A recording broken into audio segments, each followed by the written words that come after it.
Hello friends, I welcome you all in my YouTube channel.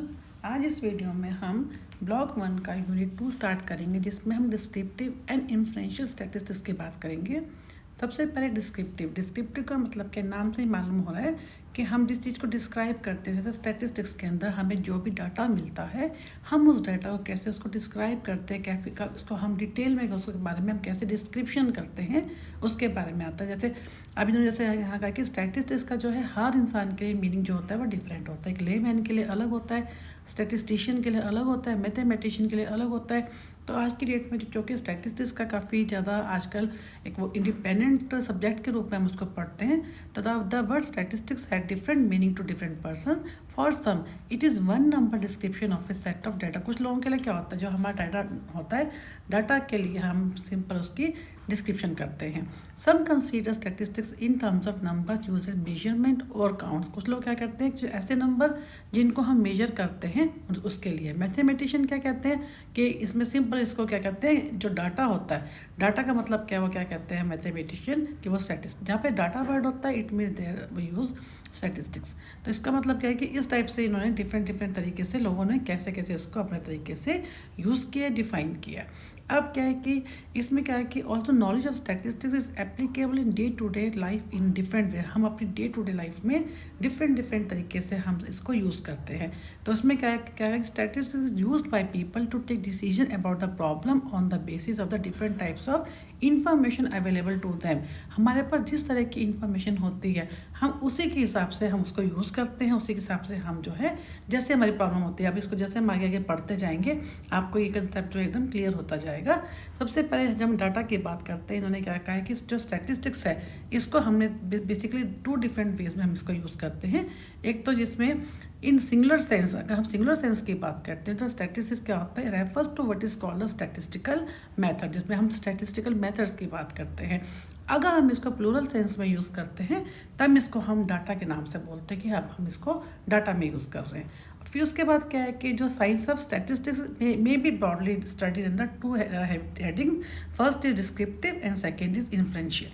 Descriptive, यहाँ से इसको start करेंगे। डिस्क्रिप्टिव का मतलब क्या, most of the observations in this universe are subject to variability, specially observation related to human behaviour. It is a well known that the attitude, intelligence है, personality है, differ from individual to individual. हर एक इंसान की जो personality है वो अलग अलग होती है, इंडिविजुअल टू इंडिविजुअल वेरी करती है। तो उसी के हिसाब से जब हम उसके ऊपर कोई स्टडी करते हैं, उसके ऊपर पर्सनैलिटी के ऊपर, तो हमारे को जो उसके हमारे को से कोई भी हम टेस्ट को यूज़ करते हैं, जो हमारे को स्कोर्स मिलते हैं वो अलग अलग होते हैं, क्योंकि हर इंडिविजुअल जो होते हैं एक दूसरे से अलग है। तो इसलिए for this purpose observation need to be express as a single estimate which summarising. अब जो हमारे को जो उसका सिंगल जो हमारे को एस्टिमेट मिलता है, जो हमारे को डाटा मिलता है, हम उसके बेस के ऊपर, वो किस बेस के ऊपर होता है, हमारे जो हमने ऑब्जर्वेशन क्या की, जो हमने उससे रिजल्ट क्या मिले, हम उसको कैसे उसको डिस्क्राइब करते हैं। तो डिस्क्रिप्टिव स्टैटिस्टिक्स है branch of statistics which deals with descriptions of obtain data. जो हमारे को यहाँ से मेन इसका डेफिनेशन है, it's a branch of statistics which deals with the descriptions of obtain data. जो हमारे को डाटा मिला है, हम उसको कैसे एक्सप्लेन करते हैं, उसको डिस्क्राइब करते हैं, उसको हम क्या बोलते हैं, descriptive statistics. On the basis of this description a particular group of population is defined for corresponding character. अब उसमें जिस पॉपुलेशन के ऊपर हम डाटा लेते हैं, वो क्या होता है, एक पर्टिकुलर ग्रुप होता है। जो जैसे हमने कहा कि हमें 4th क्लास के बच्चों का हाइजीन का जो है डाटा लेना है, तो एक पर्टिकुलर ग्रुप हो गया। अब मान लीजिए एक क्लास के अंदर, 4th क्लास के अंदर 5 सेक्शंस हैं, तो हम उन हर जो सेक्शन के अंदर मान लो 40 बच्चे हैं, तो हम सबका तो नहीं ले सकते। तो हम क्या करते हैं, 5 के 5 जो सेक्शन होते हैं, टोटल में 200 बच्चे हो गए। अब उनमें हम एक सैम्पल सेलेक्ट कर लेते हैं। हमारे को 200 में से मान लीजिए हमारे को 50 बच्चों को करना है। तो यानी क्या होगा कि पर्टिकुलर ग्रुप ऑफ पॉपुलेशन क्या होगा हमारे इसमें 4th क्लास, लेकिन जो हम सैंपल लेंगे वो कि उसकी पॉपुलेशन का क्या होगा, वो रिप्रेजेंटेटिव होगा। तो द डिस्क्रिप्टिव स्टैटिस्टिक्स इंक्लूड, अब हम उसके बारे में जो हमारे को डाटा मिलेगा, हम उसको डिस्क्राइब करेंगे। उसकी जो भी हमारे को डाटा मिलता है, तो उसमें क्या कहते हैं, जब डिस्क्रिप्टिव स्टैटिस्टिक्स को हम यूज़ करते हैं, उसके अंदर एक तो हम बात करते हैं क्लासिफिकेशन की, एक हम टेबुलेशन की बात करते हैं, फिर डायग्राम की बात करते हैं, and graphical representation of data. इसके अलावा मेजर्स ऑफ सेंट्रल टेंडेंसी, जैसे मीन, मोड, मीडियन, फिर वेरिएबिलिटी की हम बात करते हैं। तो इस तरह से इन्होंने क्या कहा है कि जब हम डिस्क्रिप्टिव स्टैटिस्टिक्स की हम बात करते हैं, तो हम इन सब को हम उसके अंदर इन्वॉल्व करते हैं, इंक्लूड करते हैं। तो ये हमारा अब तक हमारा ये क्या हो गया, ये जो है डिस्क्रिप्टिव स्टैटिस्टिक्स का मीनिंग क्या होता है। अब उसके अंदर क्या होता है, दो तरह की इसमें बात करेंगे, एक तो ऑर्गेनाइजेशन ऑफ डाटा, एक होगा summarisation of data. Organisation of data में क्या होता है, सबसे पहले जो हमारे को डाटा मिलता है, there are 4 major statistical techniques for organising the data. जब हमारे को डाटा मिलता है तो हम उसको क्या करते हैं, डिफरेंट कैटेगरीज में बांट देते हैं। जैसे एक हो गया क्लासिफिकेशन, फिर हो गया टैबुलेशन, हम उसको कैसे रिप्रेजेंट करते हैं, graphical representation, then come to the diagrammatical presentation. सबसे पहले जो है क्लासिफिकेशन। क्लासिफिकेशन में क्या करते हैं कि जो भी हमारे को डाटा मिलता है हम उसको क्लासीफाई करते हैं, अरेंजमेंट करते हैं उसका। The arrangement of data in groups according to similarities is known as the classification. हम एक ही तरह की सिमिलैरिटी के बेस के ऊपर हम क्लासीफाई कर देते हैं। जैसे हम डाटा ले रहे हैं पूरी एक पॉपुलेशन का, मेल को हम अलग कर देते हैं, फीमेल को अलग करते हैं, ये हमारा क्या होगा classification. A classification is summary of frequency of individual scores और रेंजेस और स्कोर्स फॉर ए वेरिएबल। यानी जैसे मैंने अभी आपको बताया मेल और फीमेल, अब जब पूरा जो पॉपुलेशन का डाटा आया उसमें मेल को हम इनके जो जितने मेल होंगे उनके इंडिविजुअल स्कोर्स को अलग कर देंगे, और जो फीमेल है फीमेल के जो इंडिविजुअल स्कोर्स हैं हम उनको अलग कर देंगे। तो it is the simplest form of distribution. We will have such value of variable as well as the number of person who have had each value. हर उससे रिलेटेड जितने भी लोग होंगे वो उनकी सबकी क्या होगी, एक वैल्यू होगी, उसी के बेस पे हम उसको जो है क्लासीफाई करते जाते हैं। Once data are collected it should be arranged in a format from which they would be able to draw some conclusion। जब हमारा जो डाटा होता है वो इकट्ठा हो जाता है तो हमें इस ढंग से उसको जो है अरेंज करना पड़ता है ताकि हमें उससे कुछ कंक्लूजन निकल सके। जैसे मैंने आपको बताया, हमने मान लीजिए जो है 4th क्लास के बच्चों में हमने 50 स्टूडेंट्स का डाटा लिया, ठीक है। अब उसके अंदर हम क्या कर देंगे, फिर उसमें बॉयज़ को हम अलग कर देंगे, गर्ल्स को हम अलग कर देंगे। जो भी हमारा जो 50 का जो डाटा है, मान लीजिए इसके अंदर 32 बॉयज़ हैं और 18 गर्ल्स हैं, तो इस ढंग से हम उसको क्लासीफाई करते हैं ताकि जो भी हमारे को डाटा मिलता है वो हमारे को एकदम क्लियर हो सके। ये हमारा क्या होता है, जो भी डाटा होता है, जो भी रिस्पॉन्सेज होते हैं, तो जो भी हमारे को रिजल्ट्स मिलते हैं, जो उनके ऊपर जो हमारे को स्टडी प्रॉब्लम जो प्रॉब्लम एरिया होता है उससे रिलेटेड जो भी हमारे को रिजल्ट्स मिलते हैं, जो भी डाटा मिलता है, हम उसको क्या करते हैं, क्लासीफाई कर देते हैं। फिर उसके बाद जो हमारे को हम जो स्कोर्स मिलते हैं हमारे को, वो हमारा क्या होता है, एक रॉ डाटा होता है, उसको हम फ्रीक्वेंसी डिस्ट्रीब्यूशन में भी उसको डिवाइड करते हैं। क्योंकि फ्रीक्वेंसी डिस्ट्रीब्यूशन क्या होता है, shows the number of cases following with in A given class interval और रेंज ऑफ स्कोर। अब क्या होता है, हम एक फ्रीक्वेंसी डिस्ट्रीब्यूशन बना लेते हैं। फ्रीक्वेंसी डिस्ट्रीब्यूशन क्या होता है, मान लीजिए हम ये कहते हैं कि बच्चों के जो स्कोर्स हैं हमें 45 से लेकर और हमारे को 100 तक के हमारे को स्कोर्स लेने हैं। हमारे को 100 मार्क्स का हमारा पेपर है, ठीक है, और उसके अंदर हम कहते हैं कि बच्चों के मार्क्स जो है 45 वाला पास होगा, तो 45 से लेकर हम 100 तक के हमारे को फ्रीक्वेंसी डिस्ट्रीब्यूशन बनाना है, और ये हमारे पास होगा 40 बच्चों का, ठीक है। हमने 40 बच्चों का करना है। अब हमें क्या करना पड़ेगा कि अगर हम जब फ्रीक्वेंसी डिस्ट्रीब्यूशन की बात करते हैं तो हम उसको कैसे करेंगे, है ना। इसमें हम क्या करेंगे, मान लीजिए हमने ग्रुप बना दिया, 45 to 50 जो बच्चे हैं कि जो मार्क्स जो हैं ये इसको हमने मार्क्स में कर दिया, इसको हमने यहाँ पे कर दी उसकी फ्रीक्वेंसी। हम कहते हैं कि 45 से 50 मार्क्स जो हैं ये टोटल 3 बच्चों के आए हैं। फिर हम कहते हैं 50 to 55 जो है आए हैं वो कितने 1 के आए हैं। फिर हम कहते हैं 55 to 60 करके कितने आए हैं वो 1। यानी इसका मतलब कहने का मतलब क्या है कि जिसमें हम क्या करते हैं, हम इस ढंग से डाटा को जो है क्लासीफाई करते हैं, जैसे हमने यहाँ पे बात की, जिसमें हम जो है एक ऐसी इन्फॉर्मेशन जिसमें जितने हम हर जो भी हमारा पूरा डाटा होता है उसको उसकी फ्रीक्वेंसी की इतने लोगों ने की है। इसमें हमने क्या कहा कि frequency distribution shows the number of cases following with in a given class interval और रेंज ऑफ द स्कोर्स। अब जैसे इसमें आप देख रहे हैं कैसे ये क्या है, 3 नंबर जो है वो क्या है, इतने बच्चों का आया है, ठीक है ना। तो 3 नंबर हमने क्या कहा कि ये इतने बच्चों का आया है, 45 से 50 मार्क्स जो नंबर थे ये 3 बच्चों के आए हैं। 50 to 55 नंबर जो है वो 1 बच्चे के आए हैं। 55 to 16 मार्क्स जो हैं वो 1 बच्चे के हैं। तो ये हमारा इस टाइप का फ्रीक्वेंसी डिस्ट्रीब्यूशन क्या होता है, shows the number of cases following A given class. ये जो हमारा होता है ये हमारा क्या है, क्लास इंटरवल होता है, जिसको हम क्या बोलते हैं, क्लास इंटरवल। और ये हमारे क्या होते हैं, स्कोर्स, जो हमने यहाँ पे बात की है। तो इस टाइप से हम क्या करते हैं कि इसमें फ्रीक्वेंसी डिस्ट्रीब्यूशन को बना लेते हैं। फिर क्या कहा इन्होंने, frequency distribution can be with ungroup data and group data, दोनों तरीके से हम बात करते हैं। अनग्रुप में क्या होता है, हम सिंपल उनको स्कोर्स को लोएस्ट टू हाईएस्ट और हाईएस्ट टू लोएस्ट हम उनको स्कोरिंग कर देते हैं। और ग्रुप फ्रीक्वेंसी डिस्ट्रीब्यूशन में हम क्या करते हैं, एक रेंज बना देते हैं जिसके अंदर if there is a wide range of score value in the data then it is difficult to get a clear picture of such series of data। ऐसे में हम क्या कहते हैं, ग्रुप फ्रीक्वेंसी डिस्ट्रीब्यूशन बना देते हैं जिसके अंदर हम, जैसे अभी हमने ऊपर बात की कि 45 to 50 मार्क्स जो होते हैं इतने बच्चों के हैं, है ना, और 50 to 55 मार्क्स इतने बच्चों के हैं। तो इससे हमारे को एकदम क्लियर हो जाता है क्लास इंटरवल कि इतनी ये हमारी कैटेगरी है और इतने लोगों ने इसको स्कोर किया है। तो ये हम क्या करते हैं, इसके अंदर ग्रुप बना देते हैं ताकि हमारे को ईजी रहे। अब ये हमारा क्या हो गया, फ्रीक्वेंसी डिस्ट्रीब्यूशन। फिर कंस्ट्रक्शन इसको कैसे करते हैं, to prepare a frequency distribution is essential to determine the following. क्या था, सबसे पहले range of given data, difference between highest and lowest scores, जैसे मैंने आपको बताया 45 to 50। फिर हमने क्या किया 50 to 55, है ना। तो इस ढंग से हम क्या करते हैं, इसकी एक रेंज बना देते हैं।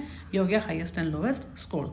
फिर नंबर ऑफ क्लास इंटरवल, कोई ऐसा हार्ड एंड फास्ट तो है नहीं, लेकिन फिर भी हम क्या मानते हैं, should be between 5 to 30, approximately इतना ये होना चाहिए 5 to 30 के बीच में। फिर limits of each class interval, इसमें क्या होता है कि कोई another factor use in determining the number of classes, size. Size क्या है, कितने हमारे, जिसको हम क्या कहते हैं नंबर ऑफ n, और इसके लिए क्लास इंटरवल को हम कैसे करते हैं i से, जो हमने अभी ऊपर किया था CI से क्लास इंटरवल। उसको हम देखते हैं हमें कितनी रेंज रखनी है, कोशिश करनी चाहिए कि लिमिट में रहे वो, बहुत ज़्यादा क्लास इंटरवल हमारे ना जाए, भले ही हम उनके जो बीच की रेंज होती है उसको बढ़ा दें। फिर उन्होंने क्या किया, there are 3 methods for describing the class limits. कौन कौन से होते हैं, एक्सक्लूसिव मेथड। एक्सक्लूसिव मेथड में क्या होता है, जिसमें अपर limit of one class become the lower limit of the next class. जैसे उन्होंने कहा है 30 to 40, 40 to 50, 50 to 60, यानी जो 40 है वो क्या है, हमारा जो है नेक्स्ट वाले में काउंट हो गया है एक्सक्लूसिवली, यानी upper limit of one class. एक जो लिमिट है, जो फर्स्ट क्लास हमारा कौन सा आ रहा है 30 to 40, उसके जो अपर लिमिट है वो दूसरे ग्रुप में ऐड होती है, ना कि हमारे। अब हम अगर 30 to 40 की बात करते हैं तो हम 30 to 40 के अंदर, 30 to 40 के अंदर हम क्या क्या काउंट करेंगे, 30 to 39, क्योंकि जब 40 होगा ये यहाँ पे आ जाएगा 40 to 50 के अंदर।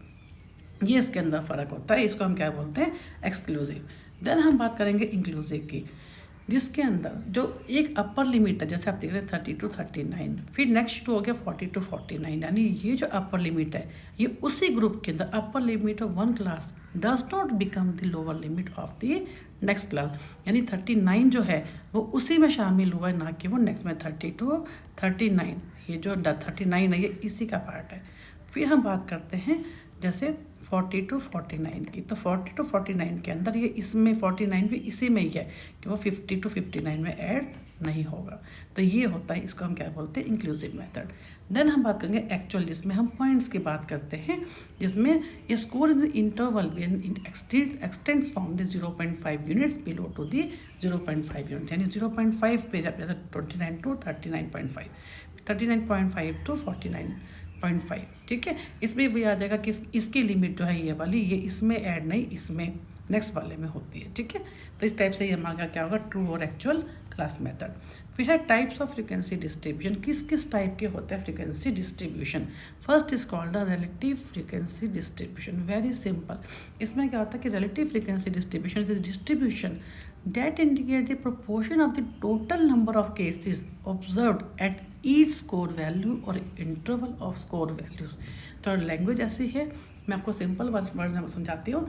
जैसे मान लीजिए हमने बात की, अभी हमने ऊपर क्या बात की कि हमने यहाँ पे ले लिए थे मार्क्स, ठीक है, हमने यहाँ पे लेके मार्क्स और हमने यहाँ पे क्या कर दिया, फ्रीक्वेंसी, ठीक है। स्टूडेंट्स इतने बच्चों ने इतने नंबर लिए, हमने ऊपर क्या बात की 45 to 50 मार्क्स जो हैं हमारे कितने बच्चों के हैं, 3 बच्चों के हैं, ठीक है। अब हम मान लीजिए हम करते हैं 50 to 55, ये हमारे मार्क्स आए एक बच्चे के, ठीक है। फिर हम कहते हैं कि 55 to 60 आते हैं, मान लीजिए हमारे कितने के, 1। I am just giving an example.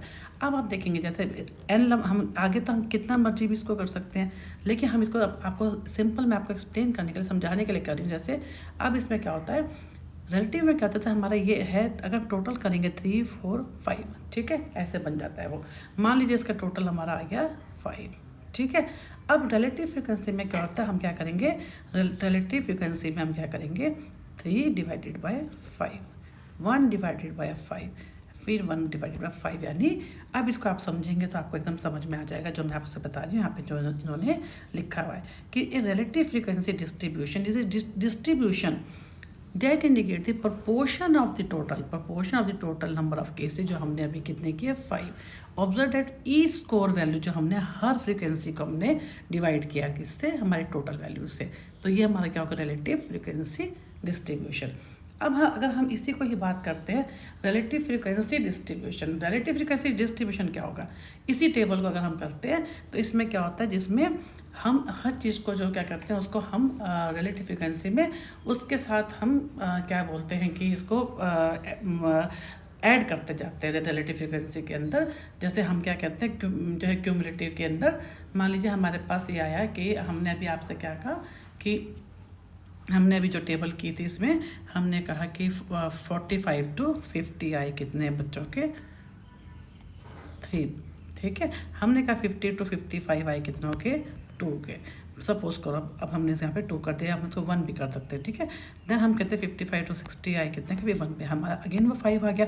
अब हमें उसमें तो हमने क्या किया 3/5 करके कर दिया, इसमें हम क्या कहते हैं पहला तो 3 रहेगा, फिर 3 + 1 4, फिर 4 + 1 5, ऐसे करके आएगा। ये हमारा क्या होगा क्यूमुलेटिव फ्रीक्वेंसी डिस्ट्रीब्यूशन, जिसमें हम आगे आगे बढ़ते जाते हैं। इसको अगर डेफिनेशन से अब आपको समझ में आ जाएगा। Sometimes investigator may be interested to know the number of observation less than a particular value and this is possible by computing the cumulative frequency distribution. A cumulative frequency corresponding to a class interval corresponding, यानी जैसे हमने कहा पहले हमारा 3 आया, उसके बाद 1 आया ना, तो हम क्या करेंगे फर्स्ट 3 रहेगा, लेकिन 3 + 1 4, अगेन 1 तक आ जाएगा कितना 4 + 1 5, यानी जिसमें क्या होता है corresponding class interval is the sum of the frequencies for that class, उस क्लास की जो है फ्रीक्वेंसी डिस्ट्रीब्यूशन का sum and of all classes prior to time. यानी हमने जैसे 4 किया, फिर उसके बाद हमने इसके अंदर 4 के अंदर ये वाला जोड़ दिया, आगे आगे हम पहले आगे बढ़ते जाते हैं और पहले वालों को हम ऐड ऑन करते जाते हैं। वो हमारा क्या हो जाएगा क्यूमुलेटिव फ्रीक्वेंसी डिस्ट्रीब्यूशन। अब क्यूमुलेटिव रिलेटिव फ्रीक्वेंसी डिस्ट्रीब्यूशन, अब इन दोनों को जो हमने ऊपर किया है ना, उनको जो रिलेटिव फ्रीक्वेंसी का जो जमा डाटा आया, जो क्यूमुलेटिव फ्रीक्वेंसी डिस्ट्रीब्यूशन डाटा आया, दोनों को हम क्या करेंगे मल्टीप्लाई कर देंगे। वो हमारा स्कोर क्या आ जाएगा cumulative relative frequency distribution. A cumulative relative frequency distribution is one in which the entry of any score of class interval expresses that score's cumulative frequency as a proportion of the total number of the cases। दोनों को मिला के आ जाएगा हमारा कौन सा cumulative relative frequency distribution. Then हम बात करेंगे टेबुलेशन की। टेबुलेशन क्या होता है, टेबुलेशन में जिसमें हम क्या करते हैं, हम कोई भी हमारा जो डाटा होता है आप देखते हैं हम कंप्यूटर में भी, उसमें हम ऐसे रोज एंड कॉलम्स बना देते हैं, ठीक है। ये हमारा क्या होता है टेबल होती है। तो टेबुलेशन क्या होता है, या तो जो हमारा डाटा होता है फ्रीक्वेंसी डिस्ट्रीब्यूशन होता है कैन बी इधर in the form of the table और it can be in the form of graph. अब टेबुलेशन में क्या होता है process of presenting the classified data in the form of the table, जिसमें हम क्या करते हैं रोज की बात करते हैं एंड कॉलम्स की बात करते हैं विद अप्रोप्रिएट हेडिंग्स एंड सब हेडिंग्स, ठीक है। अब जैसे हम इसमें यहाँ पे बात करते हैं यहाँ पे कि जो टेबल होती है हर टेबल का एक नंबर होता है। यहाँ पे इन्होंने दिया होगा जैसे यहाँ पे हर टेबल का नंबर होता है, टेबल 1 2 3 4, यहाँ पे ऊपर जैसे आ गया नंबर। फिर हम सेकंड बात करते हैं टाइटल। हर टेबल का एक टाइटल होता है जिसमें हम ये दिखाते हैं कि टेबल का कंटेंट क्या है, हम किसके ऊपर हम जो है काम कर रहे हैं।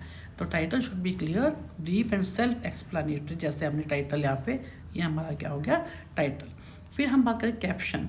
कैप्शन क्या होता है जिसमें ब्रीफ होता है, सेल्फ एक्सप्लेनेटरी होता है, हेडिंग फॉर द कॉलम्स। यहाँ पे कैप्शन है जिसमें यहाँ पे जैसे कैप्शन हर एक का जो कॉलम है इसका कैप्शन होता है कि column heading 1, column heading 2, this is called the caption. फिर स्टब्स क्या होता है stand for brief and self explanatory heading. ये रोज़ के लिए, रोज़ जो होती हैं उनका ये स्टब्स, ये हमारी जो रोज़ होंगे ये होंगे स्टब्स, और जो कॉलम होंगे ये हमारे क्या होंगे कैप्शंस। फिर हम body of the table. Table की जो बॉडी क्या होती है जिसके अंदर हम मेन लिखते हैं, main body of the table जो हमारा सब कुछ उसमें हम पूरा इसमें एक्सप्लेन करते हैं। फिर हेड नोट, लास्ट में हम जो है हेड नोट डालते हैं कि एक्सट्रीम यहाँ पे राइट में होता है ये, and below the title and explain the unit. जैसे आप मान लीजिए आप यहाँ पे भी कर सकते हैं, अगर आप यहाँ पे नहीं करना तो आप यहाँ पे भी कर सकते हैं इसको। जैसे मान लीजिए यहाँ पे मान लीजिए हमने जैसे यहाँ पे टाइटल किया ना, हमने इसको इन किलोग्राम के, जैसे हमने कोई चीज़ करी है तो ऐसे कर देंगे। या अगर हमारे को किलोग्राम में कोई चीज़ नहीं है या हमने किसी चीज़ को रुपीज़ में करा है तो आप उसको रुपीज़ में भी कर सकते। जैसे हमारे टाइटल में हमने कुछ भी लिखा इन रुपीज़, ठीक है ना। तो ये हमारा क्या हो गया, ये हम डाल लेते हैं इसके अंदर, हमारा ये हेड नोट बनता है। फिर फुट नोट जो सबसे लास्ट में होगा यहाँ पे जैसे, ठीक है, ये हमारा फुट नोट हो गया, जिसके अंदर हम क्या करते हैं, qualifying statement which is to be written below the table explaining certain points related to the data. जो हमारा जो डाटा है उससे रिलेटेड मेन पॉइंट्स होते हैं वो हमारा क्या होता है, फुट नोट, जो हम लास्ट में डालते हैं। फिर सोर्स ऑफ द डाटा, कि हमारे को जो डाटा है वो कहाँ से हमने लिया है उस पर डिपेंड करता है हमारा कि क्या हमारा सोर्स है, क्या हमारा सोर्स है, हमने कहाँ से, किस वेबसाइट से लिया। हमने अगर इंटरनेट से लिया है तो उस वेबसाइट का नाम आप डालेंगे। अगर आपने कहीं पे NFHS से लिया है, इग्नू के किसी मॉड्यूल से लिया है, तो नीचे आप उस पर सोर्स का नाम डालेंगे। फिर graphical representation of data. Graphical में क्या होता है कि हम कैसे ग्राफ बना के करते हैं अपने, जो हमारे जो रेस्पॉन्सेज आते हैं, जो हमारा डाटा होता है उसको हम कैसे यूज़ करते हैं। ग्राफ में क्या होता है, जैसे हम यहाँ पे एक्स पे हम क्या करते हैं, एक्स एक्सिस, वाई पे एक होता है वाई, जो हॉरिजॉन्टल होता है उस पर हम एक्स एक्सिस कहते हैं, वाई पे हम क्या करते हैं, वर्टिकल एक्सिस में। इसमें हम क्या करते हैं कि जैसे इसके लिए डिफरेंट होते हैं, जैसे हिस्टोग्राम है, फ्रीक्वेंसी पॉलीगॉन है, फ्रीक्वेंसी कर्व हो गया, क्यूमुलेटिव फ्रीक्वेंसी कर्व हो गया। हिस्टोग्राम में हम क्या करते हैं, it is one of the most popular methods for presenting continuous frequency distribution in the form of graph. यानी इसमें क्या होता है कि in this type distribution the upper limit of a class, यानी upper limit of a class is the lower limit of the following class. यानी अगर मान लीजिए जैसे हमने ये कहा है ना, जैसे हमने इसको ऐसे किया है, अब ये हमारी अपर लिमिट है इसकी, अब ये बन जाएगी हमारी लोअर लिमिट किसकी, सॉरी मैं गलत कर रही हूँ, इसको अगेन वी विल ड्रॉ। जैसे मान लीजिए हमने ये किया, ठीक है, हमने इसको ये किया, हमारा एक ये बन गया, ठीक है, ये हमारा पहला है हिस्टोग्राम। अब ये हमारी अपर लिमिट है ना, ये वाला, ये अब इसका सेकंड की लोअर लिमिट बन जाएगी। अब ये हमारी अपर लिमिट है तो ये हमारी जो है नेक्स्ट वाले की वो बन जाएगी, ठीक है। या हम इसको जैसे भी ये है इसके ऐसे करके, तो कहने का मतलब कि ये हमारा हिस्टोग्राम है जिसमें एक की जो है अपर लिमिट होती है, दूसरे की लोअर लिमिट, अगले क्लास की वो है फॉलोइंग क्लास का मतलब नेक्स्ट क्लास की वो लोअर लिमिट बन जाती है। फिर फ्रीक्वेंसी पॉलीगॉन, इसमें क्या होता है, बीच के जो पॉइंट्स होते हैं हमारे, जैसे ये है, ये हो गया हमारा, ये है, यहाँ पे हो गया, यहाँ पे हो गया, इन सबको हम ज्वाइन कर देते हैं, ये हमारा क्या बन जाता है, हमारा फ्रीक्वेंसी पॉलीगॉन, जिसमें हम इसको ज़ीरो पे टच भी कर सकते हैं, यहाँ पे दोनों तरफ से हम ज़ीरो पे भी टच कर सकते हैं। फिर हम बात करते हैं फ्रीक्वेंसी कर्व की, ये भी smooth free hand curve drawn through the frequency polygon. जो हमने फ्रीक्वेंसी पॉलीगॉन की है उसी की तरह से ही हमने इसमें करना है ये, कि हम कैसे करते हैं कि कैसे हम एक स्मूथ कर्व बना देते हैं। ये हमारा क्या बनता है, फ्रीक्वेंसी पॉलीगॉन से ही बनता है फ्रीक्वेंसी कर्व, ठीक है। तो ये हमारा क्या हो गया इस टाइप से ग्राफिकल।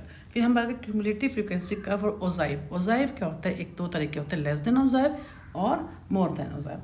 लेस देन ओजाइव का जब हम बात करते हैं तो उसमें क्या करते हैं कि एक उसकी शेप होती है जिसके अंदर हम क्या करते हैं कि मान लीजिए कि हम उसके अंदर यहाँ पे पहले यहाँ से पढ़ते हैं कि less than ogive is in less than ogive the less than cumulative frequencies are plotted against the upper class boundaries of the representative class. It is increasing curve. जब हम लेस देन ओजाइव की बात करते हैं तो हमारा जो curve होता है वो ऐसे होता है, ऐसे।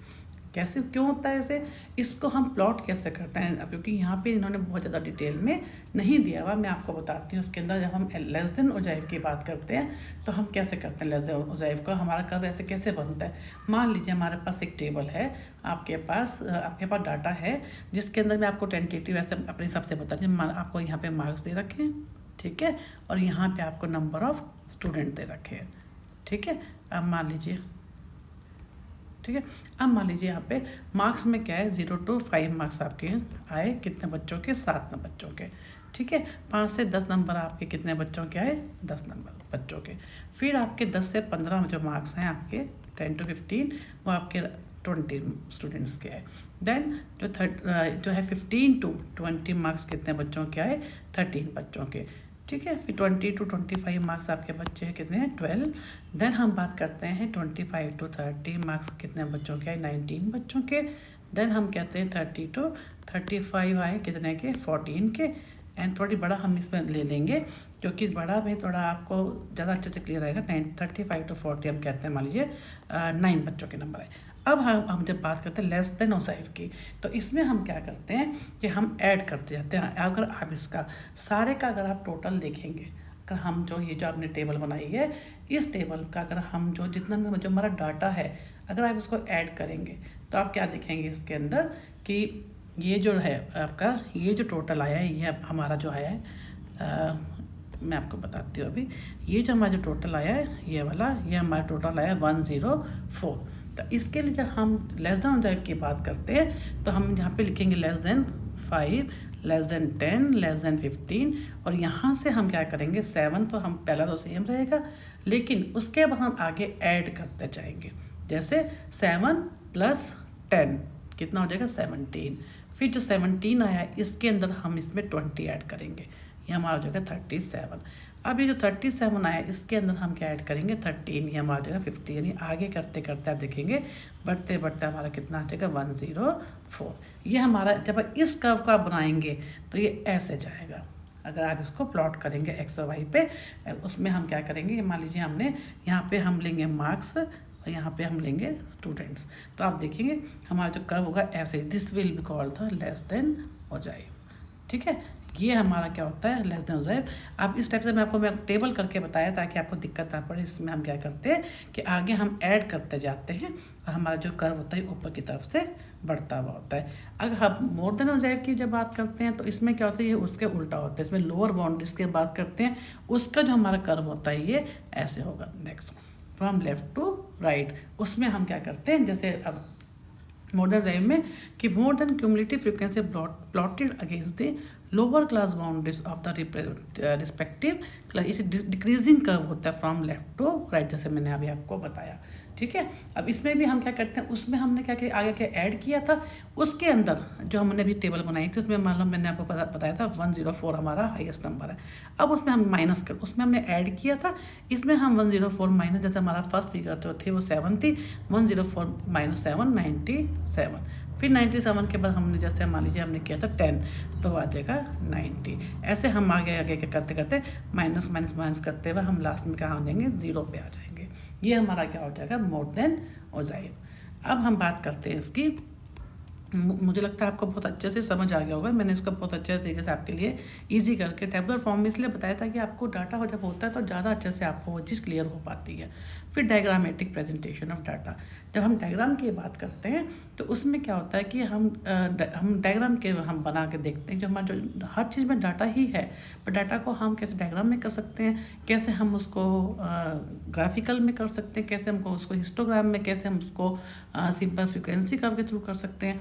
तो इसमें क्या जब हम डायग्राम में करते हैं तो हम क्या होता है डिफरेंट टाइप्स ऑफ होते हैं उसके डायग्राम के। बार डायग्राम हो गया, सब डिवाइडेड बार डायग्राम हो गया, मल्टीपल बार डायग्राम हो गया, पाई डायग्राम हो गया एंड पिक्टोग्राम। अब क्या है जब हम बार डायग्राम की बात करते हैं इसमें क्या होता है, bar is defined as a thick line, एक थिक लाइन होती है, and bar diagram is drawn from the frequency distribution table. जो हमने फ्रीक्वेंसी डिस्ट्रीब्यूशन टेबल होती है जो हमने अभी ऊपर की थी उससे उसी से ये बनता है ये बार डायग्राम, कि जो हमने जैसे हमने पूरा क्लास इंटरवल की हमने बात की थी उस टाइप से। लेकिन हाँ इसमें क्या होता है कि हर जो बार होता है वो अलग होता है।